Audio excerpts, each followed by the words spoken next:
없으시면 지목하겠습니다. 뭐 무엇이든지 네. 공부하시다가 조금 의심스럽거나 또 좀 확실하게 좀 확신이 없는 것들이 있으면 말씀해 보시죠. 자연스럽게. 네, 제가 좀 여쭤보겠는데요. 지금 이 주위에 보면 스리랑카 불교, 미얀마 불교, 또 태국 이렇게 이제 뭐 티베트 불교 이렇게 종류가 참 이렇게 그 근거는 뭔지 모르겠는데 이렇게 주위에 보면 미얀마 스님들이 이래 많이 오셔가지고 그 파업센터에서 그렇게 많이 하셔가지고 이렇게 이제 쭉 완전히 이렇게 하시는데 참 그렇게 너무 좀 치우쳐 있지 않나는 그런 느낌을 제가 참 많이 받았거든요. 그 부분에 대해서 좀 말씀을 좀 해주시면 좋겠어요. 제가 네. 잘 몰라서 그래요. 예, 아니 뭐 그분들 잘 알겠습니까? 그 부분을. 네. 네, 저는 그 불교 이제 공부를 우선 이제 여러 가지 자료를 가지고 학문적으로 하기 때문에 그 선에서 이야기를 말씀을 드릴게요. 저 말씀은 지금 그 질문은 크게 보면 불교 전반에 대한 이제 물음으로 확대해서 이야기할 수도 있겠습니다. 그래서 제가 부분적으로 이야기하게 되면 또 어떤 나는 모든 불교 운동들이 필요하다고 생각해요. 결론적으로 말하자면 지금 미얀마에서 행해지는 여러 가지 전통들을 우리가 그것을 부정적으로 보고 이렇게 해서는 안 된다고 생각해요. 다만 내가 경계하는 것은 오히려 자기가 하고 있는 것만 옳다고 하면서 같은 불자들이고 함께 불교를 하고 있는 입장에서 서로 적대감을 갖지 않았으면 좋겠다는 것이에요. 그리고 나는 이렇게 이해하는 선에서 불교를 이렇게 수행하고 있고, 물론 불교는 여러 수행의 단계가 있기 때문에 부처님께서는 보시만 해도 좋다고 할 수도 있었고 선정과 지혜를 닦아서 깨달음을 이루라고도 말했는데 어느 것이든 그 삶의 문제를 해결해 주고 도움이 된다면 나는 그건 나쁘다고는 생각하지 않아요. 다만 한계는 지적할 수 있다라고 말하고 싶어요. 나는 경계하는 게 요즘 미얀마에 가서 수행하고 오신 분들이나 이런 분들이 전통적으로 우리 한국에서 지금까지 행해졌던 역사 속에 있는 불교를 부정하려고 하는 걸 내가 아주 경계해요. 대승불교는 불교가 아니랄지 엉터리랄지 지금 봤지만 어찌 대승불교가 엉터리입니까? 굉장히 중요한 가르침이 있잖아요. 그런다고 해서 또 그건 소승불교랄지 태국이나 스리랑카 불교는 소승불교라고 폄하하면서 우리는 대승불교니까 훌륭하고 너희들은 못났달지 또 이런 것도 옳은 태도가 아니에요. 그러나 이제 저에게 이런 걸 좀 더 전체적인 의미에서 좀 평가를 해달라고 질문을 하신다면 제가 이제 그 점에 대해서 이건 이제 제 생각이니까 제 생각만 말씀드릴게요. 그건 여러분들이 받아들이는 건 여러분들이 이제 해야 할 일이고, 부처님이 깨달음은 크게 두 가지입니다. 앞으로 우리가 공부하겠지만은 부처님이 깨달았던 내용은 중도와 연기예요. 중도와 연기라는 것은 무엇이냐 하면은 일체의 모든 것들은 실체가 없기 때문에 있다 없다라는 언어적으로 설명될 수 있는 현상은 세상에 존재하지 않아요. 다시 말해서 비가 존재하는 것은 아니라는 것이죠. 그렇지만 반드시 우리는 구름이 위에서 물방울이 떨어질 때 비라고 부르는 현상이 없지는 않죠. 있어요. 그러니까 그것을 올바르게 보고 이해하려고 할 때에 기존에 우리가 가지고 있었던 생각들은 잘못됐다는 것을 비판하고 새로운 관점에서 세계를 봐야 된다는 게 중도예요. 앞으로 이제 불교란 무엇인가 해서 아마 다음 시간에 사견과 정견의 입장에서 중도를 이야기하게 될 겁니다. 그렇게 되면 이제 불교가 부처님이 어떤 점이 훌륭한가 이걸 알게 돼요.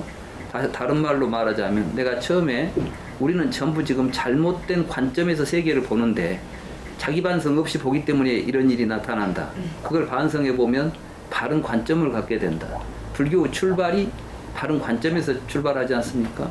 그래서 팔정도에 보면 정견에서 출발하고 있어요. 근데 그 정견이 잘 유지돼야 하는데 아비달마 불교라고 하는 불교 역사에서 보면 부처님 열반하신 뒤 한 300년쯤 뒤에 부처님의 말씀을 철학적으로 분석하고 해석한 책들이 나옵니다. 이걸 보고 아비달마라고 불러요. 이 아비달마 불교를 우리는 이제 상좌부 불교라고 부르는 것이고, 그 상좌부 불교가 그 아비달마의 교설에 의지해서 불교 부처님의 가르침을 해석하고 불교 수행의 목적과 방법들, 수단들을 이제 정리하게 되는 게 우리가 말하는 남방 불교 수행법들이에요. 그렇게 이제 그러한 그 아비달마 불교를 거칠 때 불교가 심하게 왜곡되면서 중도를 상실해 버려요. 그리고 연기를 왜곡해 버려요. 그때 이제 나타난 게 3세 양중인가설입니다. 다시 말해서 전생에서 내생으로 뭐 12연기를 셋으로 나눠가지고 전생, 현생, 내생으로 나누어진 중생의 윤회를 이야기하는 것이 12연기다. 이렇게 설명해 버렸죠. 이러한 잘못된 왜곡을 시정하기 위한 불교사적인 노력이 있어요. 그게 이제 반야경이 중도를 회복하려고 하는 겁니다. 그래서 이제 공사상이라고 우리가 부르죠. 일체는 공하다. 실체적인 것이 없다. 이게 중도다. 그래서 공과 중도를 이야기하는 경전들이 출현하고 대승불교가 나타나기 시작해요. 이게 이제 반야경입니다. 반야심경 이런 경들이. 그러니까 이 반야심경은 초기 불교의 가르침을 정확하게 해석하고 있는 경이다 이렇게 말할 수 있는 것이고, 제가 지금 오늘 반야심경 강의를 했을 때 여러분들이 공감을 했다면, 그리고 또 그것이 초기 불교 가르침하고 서로 모순되지 않고 초기 불교에 대한 정당한 해석이었다고 느꼈다면 반야경은 사실은 아비달마 불교의 왜곡을 해소시킨 굉장히 중요한 경이라는 걸 확인할 수 있었던 것이에요. 그런데 상좌부 불교라고 하는 스리랑카도 그렇고 미얀마도 그렇고 태국도 그렇고 이건 여전히 아비달마에 지금도 굉장히 의존합니다. 특히 이제 그 아비달마의 그 중요한 논사 가운데 아마 그 청정도론을 쓴 그 붓다고사라는 분의 그 불교 해석에 전적으로 의지하고 있어요. 근데 제가 볼 때는 이 붓다고사의 그 해석 청정도론 자체가 중도와 연기를 상당 부분 왜곡하고 있다.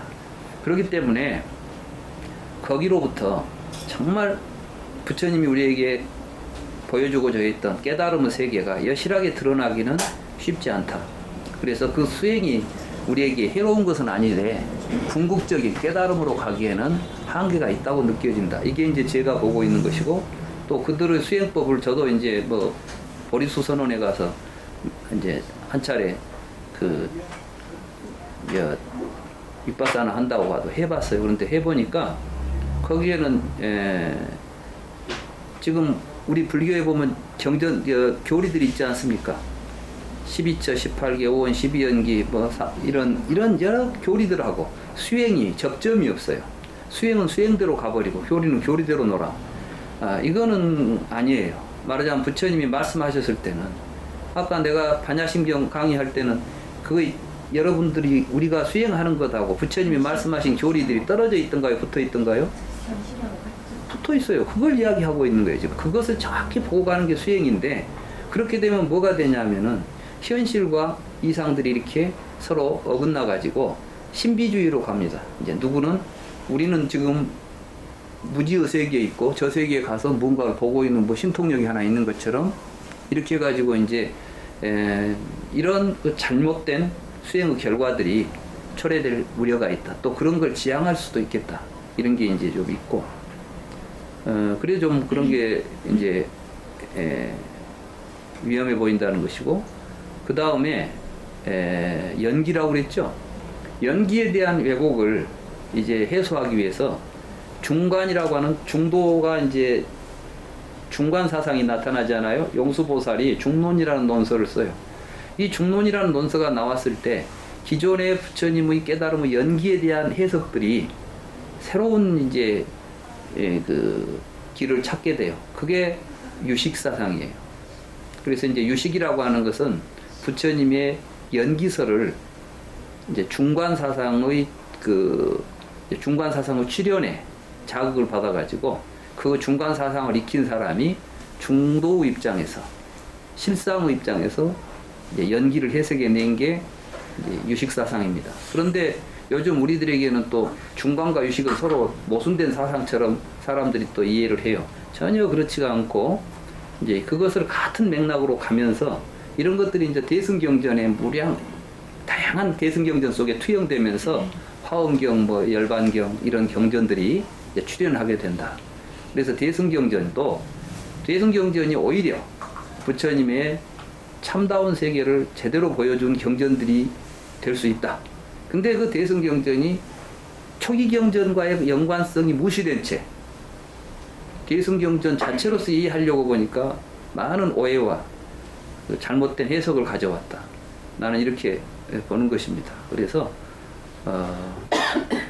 저는 이제 다른 무엇보다도 이렇게 혼란할 때는 부처님의 말씀에 의존해 가는 게 가장 중요하다. 그리고 그걸 올바로 이해하고 그 부처님의 가르침을 바르게 이해하고 그것을 실천해 가는 게 중요하다. 지금 불교란 무엇인가라는 강의가 설강된 목적이 거기에 있습니다. 대답이 만족스러운지 모르겠습니다. 제가 질문드릴까요? 이제 제가 한 말씀 여쭙겠습니다. 그때 그 바라문들이 그 부처님께 찾아와서 일체는 무엇입니까? 라고 질문을 하셨을 때 부처님께서는 일체는 12입천이라고 이렇게 말씀을 하셨습니다. 그러면 일체 그 12입천은 우리들이 생각을 할 때 보면 보는 놈은 안에 있고 보여지는 대상은 밖에 있다고 하는 우리들의 망상인데 어떤 뜻으로 부처님께서는 일체는 12입천다라고 이렇게 말씀을 하셨는지 알고 싶습니다. 예.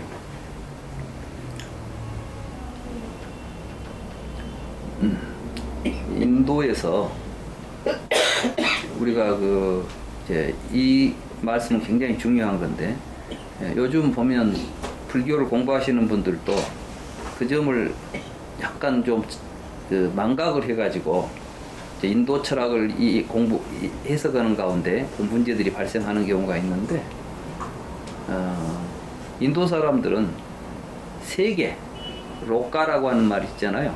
세간이라는 말을 그 사람들은 우리가 말하는 유니버스, 우주로 이렇게 보는 게 아니에요.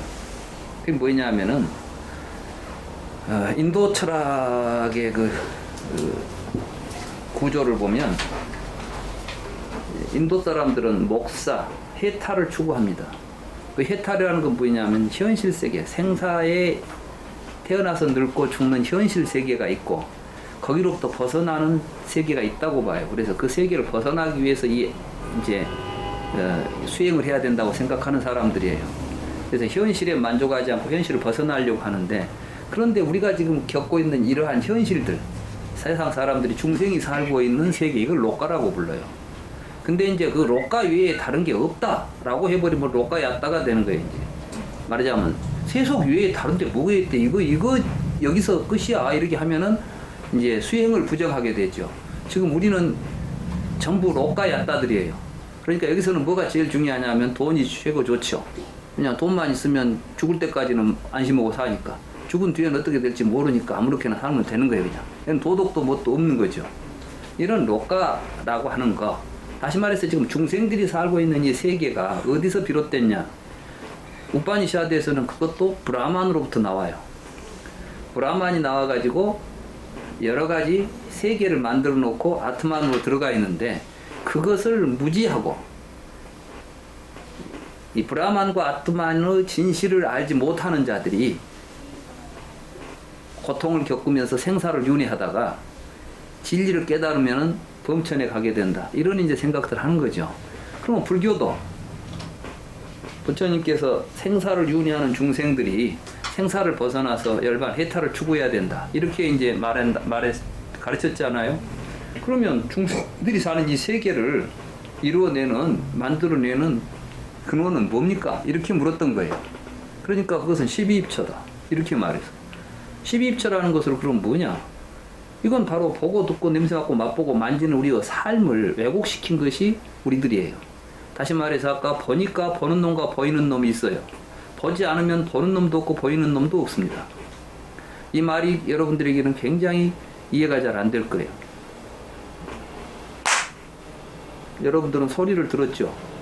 여러분들은 소리가 밖에 있고 내가 소리를 듣는다고 생각해서 듣는 놈은 귀고 들리는 놈은 소리다고, 이게 이제 12입처 가운데 외입처, 내입처입니다. 그런데 실제로 우리는 듣지 않으면 소리도 귀도 없어요. 무슨 이야기냐? 귀가 있기 때문에 내 손에서 손바닥을 친 게 소리가 된 거예요. 사실은 소리가 있어갖고 여러분들 귀에 들어오지 않습니다. 여기는 이제 손바닥 치면 파장이 일어나가지고 여러분 귀를 자극해요. 여러분들이 소리라고 하는 순간 소리는 밖에 있고 듣는 놈은 내가 있다는 생각이 일어나 버렸잖아요. 이 자리를 12입처라고 말하는 거예요. 지금 세계는 전부 우리들이 말하는, 중생들이 말하는 세계는 그 자리에서 벌어지고 있는 것들이지 밖에 무엇이 있거나 안에 무엇이 있거나 이런 것 없다. 그 이야기를 하는 거예요. 거기로부터서 어떻게 나와 세계라고 하는 오원이 구성되는가, 이게 이제 앞으로 제가 불교란 무엇인가라는 강의를 통해서 여러분들에게 설명할 내용입니다.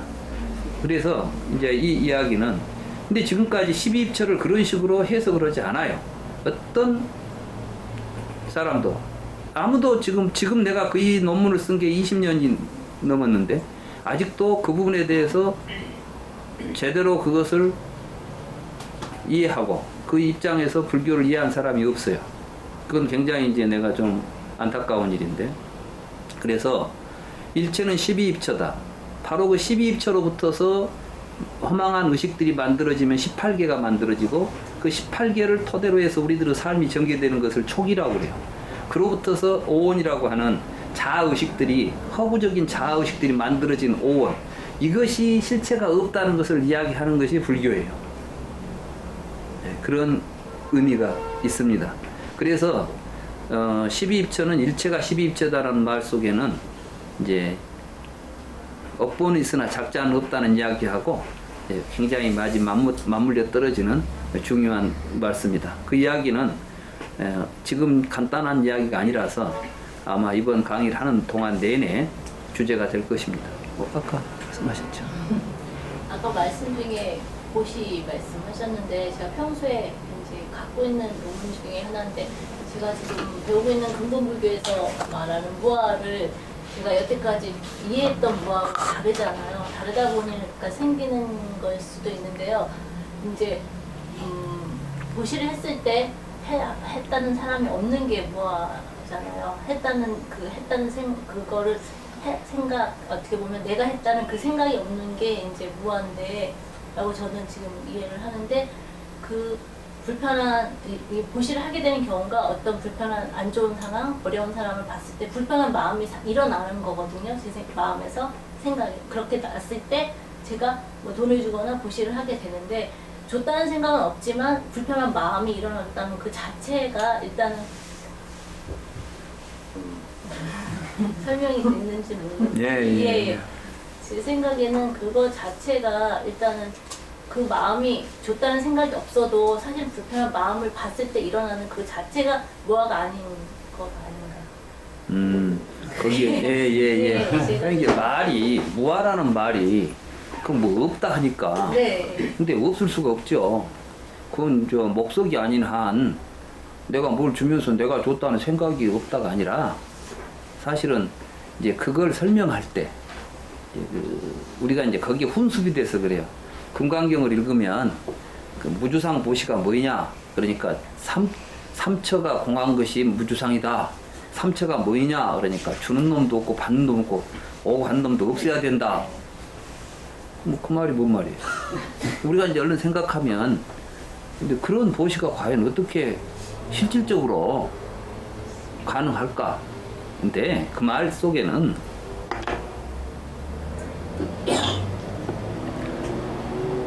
아까 그 보살이 보시를 하죠. 그 보살의 보시가 바로 삼처가 공한 보살이 되어 있어요. 이 사람은 자비심이 일어나지 않으면 보살심이 발동할 수가 없겠죠. 아까 보살님께서 애잔하고 짠한 마음이 생겼어. 아니 남 보니까 불쌍하니까 주고 싶은 마음이 일어나지 않아요. 근데 내가 불쌍한 사람 도와준 거예요. 근데 어째 그것을 보면 다 공허다고 한다면 불쌍한 놈도 없어야 되고 주는 놈도 없어야 되고 뭐 아무 생각도 없이 무엇이 되겠냐. 그게 아니고 사실은 이제 자비심이 일어나면 자비로운 마음을 가지고 보시를 할 때 보시하고 나서 내가 너한테 뭘 줬다고 남기지 말라 마음속에.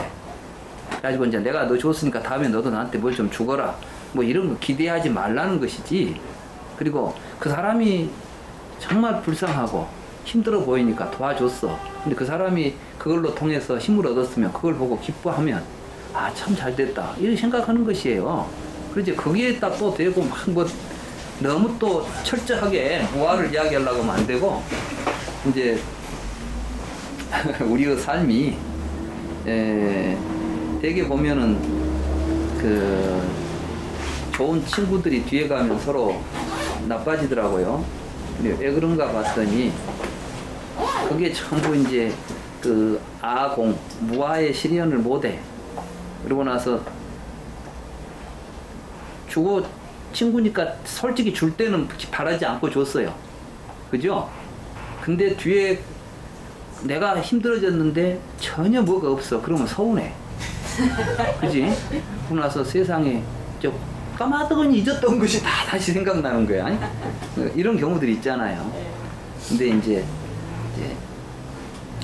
그리고 그 생각조차도 우리가 뒤에 가서 다시 그런 생각하지 않도록 이제 하는 거. 그리고 정말 이제 상대방을 위해서 살아가는 삶. 좀 쉽게 말하면 이런 말이 되겠습니다. 그 티베트 불교의 그 큰 스승이라고 하는 산티데바라고 하는 분이 계세요. 그분이 이제 말씀 가운데 보면 보리도 차제론에 나오는 말씀인데 굉장히 강조되고 거듭되는 말씀이더라고요. 그게 뭐냐면 모든 그 고통은 자신을 위하는 데서 온다. 조금이라도 나를 생각하는 마음이 있어가지고 뭘 하게 되면 결국은 그것이 고통으로 오게 된다는 거죠. 모든 행복은 다른 사람을 위하는 데서 온다. 내가 어떤 그 사람을 위해서 살면, 남을 위해서 살면 결국 나 자신이 행복해지고 나를 위해서 살면 나 자신이 불행해진다. 이런 말씀이 있더라고요. 그래서 결국 무아라는 것도 궁극적으로는 내가 행복하자고 하는 짓거리예요. 그렇잖아요. 근데 진정한 나의 행복은 무아지경이다 이 말씀이지 내가 없어진다는 이야기는 아니니까 나는 절대로 안 없어집니다. 이 부처님이 그랬어요. 내가 없다고 하는 이야기를 하니까 그건 내가 아예 없다고 하는 놈은 있다고 하는 놈보다 더 문제가 많은 놈이에요. 왜냐하면 이거 허무주의가 되고 그렇잖아요. 우리는 우리가 잘 살기 위해서 지금 불교도 공부하는 거 아니겠어요? 너무 무아에 또 무아라는데 너무 또 이렇게 사로잡히면 또 장애가 될 수 있습니다. 네. 네, 오늘은 저희한테 주어진 시간이 있어가지고요. 오늘 이걸로 그냥 마무리를 하고요. 다음 시간을 또 기약하겠습니다. 오늘 그 마지막 시간에 이렇게 그 주고받는 이런 토론 시간이 굉장히 좀 처음 치고는 굉장히 잘하신 것 같아요. 잘했다는 거는 개인 자연스럽다는 거고요. 이게 자연스럽다는 거는 이렇게 그 뭐랄까 이렇게 같이 그 하는 사람과 듣는 사람하고 이렇게 약간 그 일치가 되지 않았나 저는 이런 생각을 합니다. 네. 오늘 단기간에 걸쳐갖고 이렇게 많이 와주셔서 긴 시간 동안에 강의 잘 들어주시고 동참해주신 여러분들께 감사드립니다. 다음 시간에 또 뵙겠습니다. 네. 감사합니다. 사홍